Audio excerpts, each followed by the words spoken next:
Hello friends, welcome to our YouTube channel. मैं Ashiya RC trainer. आज की वीडियो में हम देखेंगे कि किस तरीके से स्प्लिट एसी के अंदर गैस चार्जिंग की जाती है। हमारे पास एक इन्वर्टर स्प्लिट एसी है जिसके अंदर R32 रेफ्रिजरेंट यूज़ किया जा रहा है। तो आज गैस चार्जिंग सीखने को मिलेगा कि किस तरीके से करते हैं और गैस चार्जिंग से पहले क्या क्या प्रोसीजर है जो करने चाहिए, गैस का क्या रनिंग प्रेशर वगैरह रहता है, वैक्यूम क्या होता है, वैक्यूम का क्या कितने पे करना चाहिए, कौन सी गैस यूज़ होती है और क्या क्या सेफ्टी प्रिकॉशन है जिनका हमें ध्यान रखना चाहिए गैस चार्जिंग से पहले। तो इन सभी के आंसर आपको इस वीडियो में मिलेंगे, तो वीडियो को स्किप ना करें और हमारे साथ बने रहें। तो बिना किसी देरी के हम स्टार्ट करते हैं। सबसे पहले हमने अभी अपने यूनिट को वैक्यूम कर लिया था। वैक्यूम करना बहुत ज़रूरी होता है जब भी हम गैस चार्जिंग करते हैं। गैस चार्जिंग से पहले वैक्यूम इसलिए करना चाहिए क्योंकि जब आप इसके अंदर यूनिट में प्रेशर देते हैं तो प्रेशर के साथ साथ क्या है, वो उसके अंदर मॉइस्चर भी रहता है, नमी रहती है। और अगर डायरेक्टली आप क्या है गैस को उसके अंदर चार्ज कर देते हैं तो वो केमिकल रिएक्शन करती है आपकी कंप्रेसर की ऑयल के साथ प्लस आपके रेफ्रिजरेंट के साथ, और साथ साथ नमी के आपस में केमिकल रिएक्शन करने के कारण क्या होती है, वो आगे जाकर के कैपिलरी को चॉक भी कर सकती है। तो सिस्टम चॉक ना हो उसके लिए क्या है, यूनिट को वैक्यूम करना ज़रूरी होता है। वैक्यूम करना कितने पे चाहिए, तो वैक्यूम जो है वो -30 इंच HG पे होता है। उसके लिए आपको एक कंपाउंड गेज लेना है और वैक्यूम पंप से, चाहे वो सिंगल स्टेज का हो चाहे वो डुअल स्टेज का हो, उसके थ्रू आपके मिनिमम एटलीस्ट 30 मिनट्स तो आपको वैक्यूम करना ही होता है, जो कि हमने ऑलरेडी कर दिया है। वैक्यूम करने के बाद देख सकते हैं हमने यूनिट को क्या वैक्यूम में ही होल्ड किया है। इससे पता चल जाता है कि अगर आप 10 मिनट्स यूनिट को वैक्यूम में ही होल्ड करते हो तो ये कंफर्म हो जाता है कि यूनिट में अभी कहीं लीकेज नहीं है। अगर ये निडल जो आपके माइनस में है, ये माइनस से उठ करके अगर आपकी जीरो की तरफ वापस आ जाती है तो यूनिट में अभी भी कहीं ना कहीं लीकेज है, कहीं ना कहीं आपका क्या है यूनिट एयर ले रहा है किसी जगह से, तो आप उसको फिर चेक कर सकते हैं। बट अगर यूनिट वहीं के वहीं वैक्यूम में ही रुका हुआ है, इट्स मीन कि यूनिट क्या है अभी आपका प्रॉपर तरीके से सही है, इसके बाद आप गैस चार्जिंग ईजिली कर सकते हैं। अब गैस चार्जिंग के लिए आपको रेफ्रिजरेंट सिलेंडर या आजकल रेफ्रिजरेंट कैन भी आ रहे हैं तो उसको ले सकते हैं। जब भी गैस चार्जिंग करनी है सबसे बेटर तरीका है कि उसको बाय वेट यानी तोल करके नापे, तोल करके ही गैस चार्ज करें। आपके यूनिट के ऊपर ऑलरेडी मेंशन रहता है कि कितने ग्राम उसमें गैस यूज होगी या कितने kg गैस यूज होगी, ठीक है। हमारे यूनिट में हमारे जो R32 रेफ्रिजरेंट है उसको 600 ग्राम डालना है, तो उसके लिए रेफ्रिजरेंट सिलेंडर है हमारे पास, उसमें हमने उतनी ही गैस भरवाई है।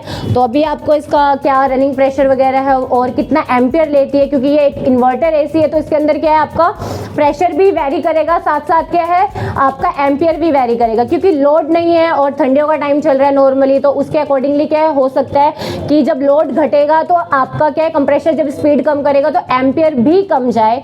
तो इसलिए आपको क्या है दोनों फ्लक्चुएशन देखने को मिलेगी और आपको इसमें आपको जज करना पड़ेगा कि आपकी गैस पूरी प्रॉपर अमाउंट में गई है या नहीं गई है। उसको कैसे आप देखेंगे तो पूरा आपको देखने को मिलेगा। तो सबसे पहले अभी रेफ्रिजरेंट सिलेंडर को कनेक्ट करेंगे, ले आओ।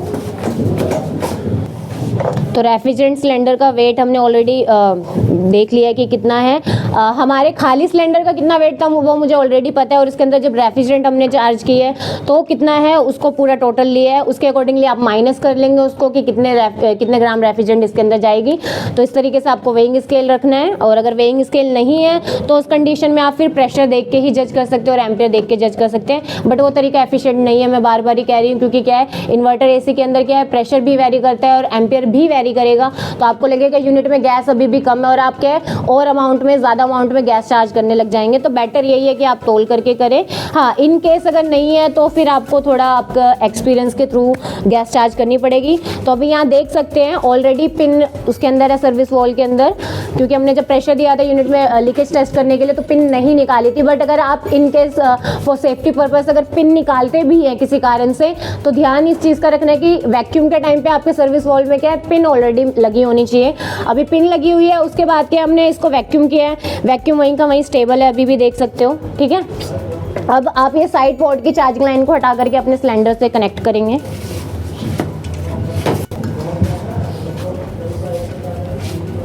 सिलेंडर से हमने साइड वाली चार्जिंग लाइन को कनेक्ट कर लिया, बट क्या है अभी डायरेक्टली आप क्या सिलेंडर को ओपन करके गैस चार्जिंग करना स्टार्ट नहीं करेंगे। रीजन, सिलेंडर तो अभी हम ओपन करेंगे बट यहाँ से एयर पर्स जरूर करेंगे। अब एयर पर्सिंग कहते हैं किसे है, क्योंकि चार्जिंग लाइन जब आपने वैक्यूम पंप से हटा के अपने सिलेंडर से कनेक्ट की तो उतनी देर में आपकी चार्जिंग लाइन के अंदर एयर चली गई, क्योंकि एयर को क्या है, अगर कोई भी खाली स्पेस मिलेगा तो वो उसके अंदर एंटर करती है। तो अगर डायरेक्टली आप गैस चार्जिंग कर देंगे तो आपका वैक्यूम करने का कोई सेंस नहीं रह जाता है, तो उसके लिए आपको एयर पर्सिंग करना जरूरी होता है। तो कुछ नहीं करना है, सबसे पहले सिलेंडर खोलना है आपको एंटी झटके से, हाँ पूरा खोल दो। बस एक ही राउंड काफी है। उल्टा करो सिलेंडर, यहाँ से गैस पकड़ो, हल्का सा यहाँ से लूज करना है, पहले एयर बाहर आएगी और जैसे ही रेफ्रिजरेंट आएगा आपने क्लोज कर देना है, ठीक है।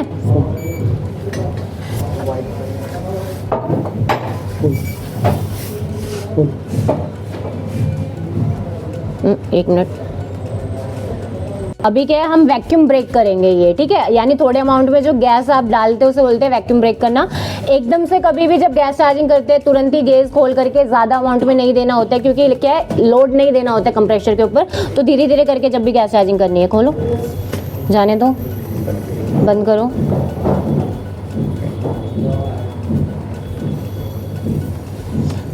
ऑफ एक मिनट। ऐसे तो आपके ऑफ कंडीशन में आधे से ज़्यादा गैस क्या है डाल सकते हो, कोई दिक्कत नहीं देता है। बट क्या है, हमें अभी क्या है, स्टूडेंट को रनिंग प्रेशर दिखाना है कि कैसे कैसे आप गैस चार्जिंग करते हो तो रनिंग प्रेशर किस तरीके से बढ़ता है। तो इसलिए क्या है, हम थोड़े अमाउंट में जो आपका क्या है स्टैंडिंग प्रेशर में गैस, यानी थोड़े अमाउंट में ऑफ कंडीशन में गैस डालेंगे और उसके बाद यूनिट को ऑन करके इसके रनिंग प्रेशर को दिखाते हुए गैस को चार्ज करेंगे, ठीक है। तो एक दो बारी अभी और डालो इसी तरीके से भी,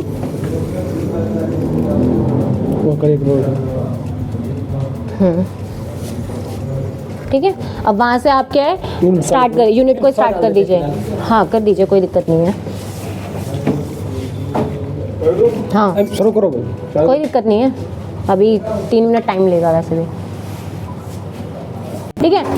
हालांकि आपका क्या है, नॉर्मली जो थ्योरी कहती है वो R32 का 130 psi से लेकर 150 psi का प्रेशर बताती है, ठीक है। नॉर्मल R32 का 170 मैंने क्यों लिखा है, क्योंकि जब आप समर टाइम पे यानी आपकी गर्मियों के टाइम पे गैस चार्जिंग करोगे तो बाहर का टेम्परेचर ज़्यादा होने की वजह से प्रेशर हो सकता है ज़्यादा भी दिखाए। 150 psi ना 150 psi ना दिखाने की जगह पे 170 psi भी दिखा सकता है आपका।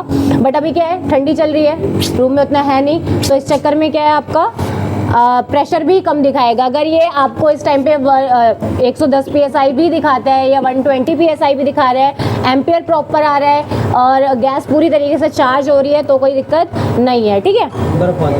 हाँ आ रही होगी, क्योंकि गैस बहुत कम अमाउंट पे है, इस चक्कर में क्या आइस आएगी। जैसे ही आपकी रेफ्रिजरेंट प्रॉपर अमाउंट में चली जाएगी उस कंडीशन में क्या है, ये गैस जो ये फ्रोस्टिंग आ रही है आपकी, ये ऑटोमेटिकली क्या हो जाएगी, मेल्ट हो जाएगी, ठीक है। तो धीरे धीरे आप चार्ज करना, देखो ये लोड बिल्कुल भी नहीं है, तो 30 psi के अप्रॉक्सीमेटली चला गया आपका, बंद, ठीक है। क्योंकि कंप्रेसर अभी रनिंग पोजीशन में है तो एकदम से लोड नहीं देना है, क्योंकि वो शक्कर है, ज़्यादा ही आपने रेफ्रिजरेंट को खोल दिया और एकदम से सारी गैस देने लग गए तो कंप्रेसर ट्रिप भी हो जाएगा ओवरहीट होने के कारण, ठीक है।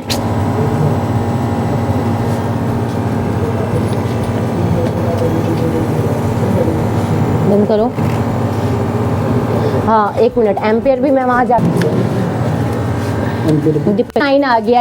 रीजन क्योंकि क्या है, लोड नहीं है, एक तो 3 एम्पियर ले रहा था, अब 2.9 ले रहा है, ठीक है। पर अब जैसे जैसे गैस चार्ज करोगे तो उसके अकॉर्डिंगली क्या है, एम्पियर भी बढ़ेगा और हो सकता है बढ़ने के बाद दोबारा अगेन क्या हो जाए, घटना स्टार्ट कर जाए। क्योंकि जब लोड पूरा आ जाता है ना तो वो अपनी मिनिमम स्पीड पे चलेगा, और जब कंप्रेसर आपकी मिनिमम स्पीड पे चलेगा तो लोड यानी आपका एम्पियर भी क्या लेगा, कम लेगा।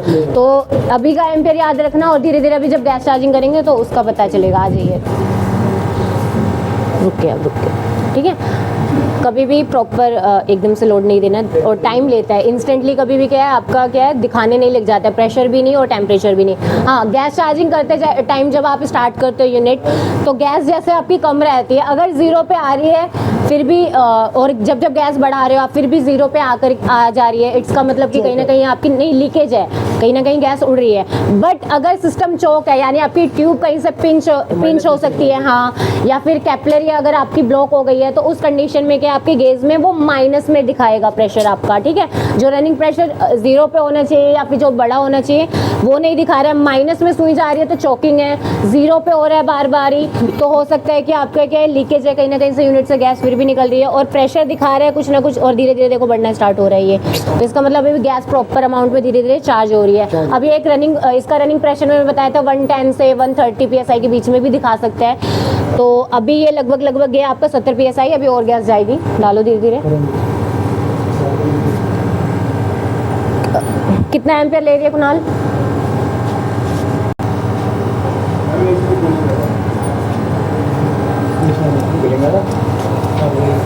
हीटिंग हो रही है, हल्की हो रही है, क्योंकि क्या है इंडोर आउटडोर दोनों एक ही रूम में लगा रखा है इस वजह से। बट सबसे अच्छा तरीका है, अगर आपने बाय वेट नहीं किया है गैस चार्जिंग और प्रेशर से आप देख रहे हो, तो आपको देखना है कि कंडेंसर कितनी हीट रिजेक्ट कर रहा है। जितनी ज़्यादा हीट रिजेक्ट करेगा ना, उतनी अच्छी अंदर कूलिंग आएगी, ठीक है। तो इससे भी आप पता कर सकते हो, ठीक है। तो अब धीरे धीरे चार्ज करो।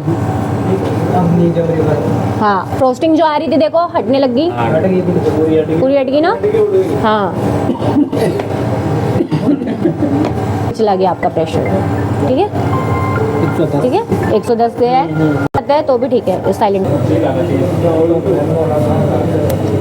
ठीक है। लगभग देखो चला गया है, अप्रोक्सीमेटली 140 चला गया है, ठीक है। जबकि यहाँ पे क्या है, लो टेम्परेचर ही है अभी एटमॉस्फेयर का, फिर भी प्रेशर लगभग चला गया है। कंप्रेसर की साउंड चेंज होगी, रीज़न क्योंकि क्या है रूम में टेम्परेचर आ गया, उतना लोड नहीं है, इंडोर आउटडोर एक ही जगह है, इस वजह से क्या वो मिनिमम स्पीड पे चला गया है। एम्पियर भी हो सकता है अब घटने लग जाए, क्योंकि क्या है कंप्रेसर की स्पीड कम हो गई है आपकी, ठीक है। बट प्रेशर देखो अभी वही लगभग वही दिखा रहा है, 4.3 क्या हो गई, क्योंकि अभी गैस प्रॉपर अमाउंट में चली गई, इससे ज़्यादा जाएगी नहीं, ठीक है। हाँ, मैम जैसे मान लीजिए जैसे आप हाथ में पकड़ के रखो, तो गैस का उतना प्रेशर आ गया है, लगभग 130 से 150 के बीच में ही आया है आपका।